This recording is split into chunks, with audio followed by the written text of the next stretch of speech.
There are only a few people who can boast that they've starred in 11 Broadway shows, earned 5 Tony nominations, and took one home.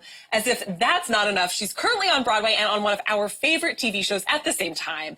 I'm excited to welcome a true drama queen, Ms. Laura Benanti. Nice to meet you. Thank you for joining me. Thanks for having me. You are very busy, so I really appreciate you taking the time for us. My pleasure. Yeah. Absolutely. Thanks for having me. Well, you were just on stage at the Tonys, and you actually told a story about how your daughter shattered your Those were award. lies and jokes. Oh, yeah, really? Yeah. Yeah, that was just like award show banter. They had sent something similar, and then I modified it, and that's what it became. But she did not break my Tony So award. it's still intact. Don't worry, Mom. It's fine. Also, I really appreciate that I'm matching this couch. Yeah. I like to just blend wherever I go. Yeah. I could also hide in your hair. So that's the good news. You could do that. A whole Yeah. little matching look situation Yeah. we have going on here. Well, speaking of the Tonys, I want to show this picture from Instagram where Okay. you're hanging out backstage with a bunch of your amazing, famous theater buddies. Can you talk me through, like, what is going on So here? I had this incredible Mark Ingram custom gown made. That's a gown, but it's also pants because I always want to be wearing pants and dresses simultaneously. So in the bumper, Kristen Chenoweth was going to like jump out of my gown, but unfortunately they cut to commercial too fast. So it just looks like God knows what jumped out of my gown. So that's what it was meant to be. Yeah, well, I'm sensing a color theme here going on. I really like this Bold color, I oranges guess. and- Yeah. Well, I want to talk about the show that you're doing now. You're back on Broadway as Eliza Doolittle in My Fair Lady, a role made famous by icons like Julie Andrews and Audrey Hepburn. We have some tape there so folks can see what it looks like. What does it feel like to step out on stage every night in these amazing costumes? Well, the costumes are incredible, of course, but this has been my dream role since I was literally 4 years old, before kindergarten, because I distinctly remember I was not going to kindergarten yet. So to be able to, embody this character that my idol Julie Andrews embodied is really, really remarkable. And to do so with this incredible cast and Harry Haddon Payton, who plays opposite me, is it's really like a dream come true, and not a lot of people get to say that their dreams have come true. So I guess it's all done, and I'm just gonna. All right, that's it. You're finished. Yeah. Well, I'm back. Yeah. Speaking of your co-star, I saw in an interview that you didn't get to rehearse with him At all. So what? Not even one single day. That is so wild to Yes, me. it is wild. What is the first night like when you don't get to rehearse with someone? I guess I've been doing this for so long, and so has he, that we just were like, okay, well, in film and TV, you don't really get to rehearse that much. And it certainly was organic in that these were two people who were meeting each other for the first time. But it's preferable in the theater to have rehearsal time, but that's unfortunately not the way it worked out because Harry was filming the Downton Abbey movie in England, so he couldn't be there. So it was just me and our amazing stage manager, Jen Ray Moore.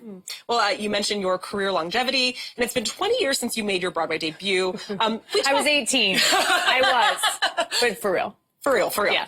I don't seem genuine, but I am. Well, it's true. But one of the things that we talk a lot about with our guests here in film and TV are the changes for women, both in front of the camera and also behind the scenes. How do you think that Broadway is faring when it comes to equality? I think it's actually always been a little bit better. Because I don't think anybody is like, I want to be rich and famous. I'm going to be on Broadway. Like, you don't get paid a ton of money. Fame is certainly not part of the equation usually. It can lead to other things. But, usually it's just a group of people who are incredibly talented, because you have to be to perform live 8 shows a week, and who were like the nerds growing up. They were like, we are the theater nerds. And so I find that those people tend to be kinder and ahead of the curve, certainly in terms of like LGBTQ plus rights. We've always been at the forefront. When the president of the United States wouldn't say the word AIDS, we had Broadway Cares, Equity Fights AIDS. It gives me chills to think how many millions of dollars they have donated over the course of their time. So I think it's always actually been ahead of the curve. When I started doing TV was when I was like, oh, I'm sorry, this is how we just get to talk to ladies? Cool. Because there was a real contrast there. Yes, because it's just a bunch of straight dudes. It was just like a bunch of straight white dudes all of a sudden, where I was used to being around people of color a lot more, just diverse. There's more diversity, I think. Can you remember any moments where you were on set, on a TV set, and you were like, did somebody just say that to me? Yes. Many times. A lot of it was like regarding my weight or, you know, the gentle suggestion from a DP that I get a nose job because I'm so beautiful in real life, but not on camera. Yeah, where I was like, my nose may be big, but my ears work. And that hurt my feelings. Wow. So yeah, just stuff like that where it's just constantly talking about the way a woman looks or how they should behave or in a way that's really infantilizing. And I think that women, this new generation of women is like, no, thank you. No, we're not going to take that. And so we're just like, okay, cool, us too. Thank you. Us too, we also don't want it anymore. Thank you. Yeah, well, I want to talk about some of your other work as well. You have an album called Singing You Home, Children's Songs for Family Reunification. All the proceeds go to help reunite families who are separated at the border. You got some, like, incredible stars on this album. Lin-Manuel Miranda, Audra McDonald, Cynthia Erivo, Josh Groban, Idina Menzel, Kristen Chenoweth. Ingrid Michaelson, Ana Villafañe, a little girl named Isabella Preston, who sings the duet Aurora Mi Niño with me. Yes. And my friend Mary Mitchell Campbell, who has an organization called Artists Striving to End Poverty. She was the music director. She got all of the musicians to donate their time. That is unheard of. All of these artists donated their time and talents, as well as the musicians. And then Warner Music and Ghostlight, which is the label, they gave us the recording studio. That is what the theater community is. When we see an injustice happening, and certainly children being separated from their families is a horrendous injustice that should not be happening anywhere, but certainly on our soil as a free country. I'm just really proud that we did it, and please go buy it. Yeah. Well, I mean, we hope the right people get the message of this project. And that's kind of a perfect segue into my next question, which is, what was it like to get the call from Stephen Colbert asking you to play the First Lady, Melania Trump? Well, he came to my show last night. He came to see My Fair Lady, which was so nice. You know, it was certainly a surprise. I had been on his show just promoting She Loves Me, which is a Broadway show that I had done with Zachary Levi. And he noticed, he pointed out to me our sort of physical similarities, and then I thought nothing of it. And then after her famously plagiarized, you know, Republican National Convention speech, I woke up to like 1,000 voicemails being like, you need to come in immediately.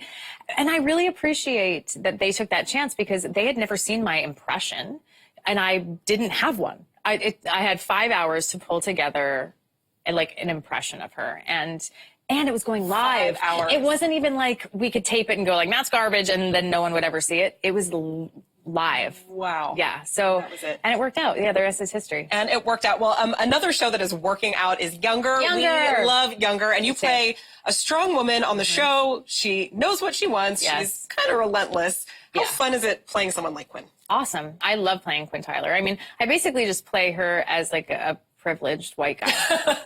I mean, and that's what gets you in the zone. It really is what gets me in the zone, for sure. Yeah. Well, before we go, we are a Twitter show, and yesterday you tweeted, can someone calmly explain to me the issues surrounding Taylor Swift's new video? Not looking for a fight, looking for an education. And there was actually a really thoughtful conversation about this. Yeah. I feel like the Twittersphere, or whatever the young people call it, can be such a toxic environment. I have had so many situations where I just feel like, why is everyone screaming at me? Yeah. So to ask for a polite dialogue and then for it to happen. And then people actually listened. Yeah. And we're educated, and I was educated, and I see points on both sides. And I was left just feeling like, we can do this, you guys. We can do this. We can have civilized conversation, especially as the election is coming up in 2020.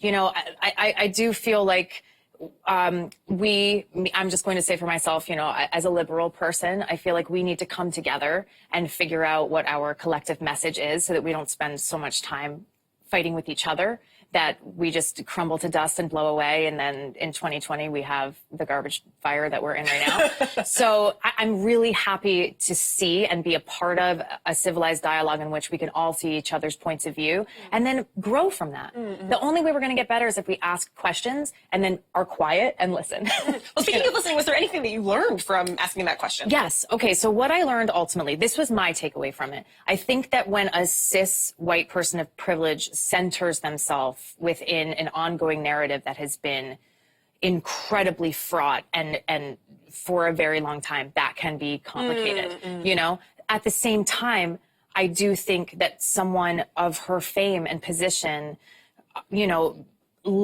being a leader in how we sort of all should be together is important.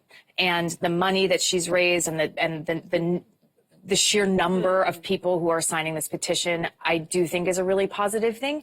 And we have to allow for growth. I understand that in 2016, she was quiet, but she herself has said, I wish that I wasn't, and I'm not now. So I do think that we have to, especially when we idolize people who are so young, we have to give them room to grow. But I also do see the point very clearly that likening like being bullied on Twitter as like a rich white famous girl and possibly being kicked out of your home and or murdered for your identity, that's not the same. Mm-hmm. And so I think the combination of those things, likening them to each other, that metaphor, that analogy was maybe a little tone deaf. Yeah. Well, listen, I mean, I love this nuance that we're having right now. I feel like I could keep on talking about this all afternoon. So thank you so much Thanks for having me. I really appreciate it. Yeah. And you can see Lara on Younger Wednesday nights on TV Land and catch her on stage in My Fair Lady at Lincoln Center.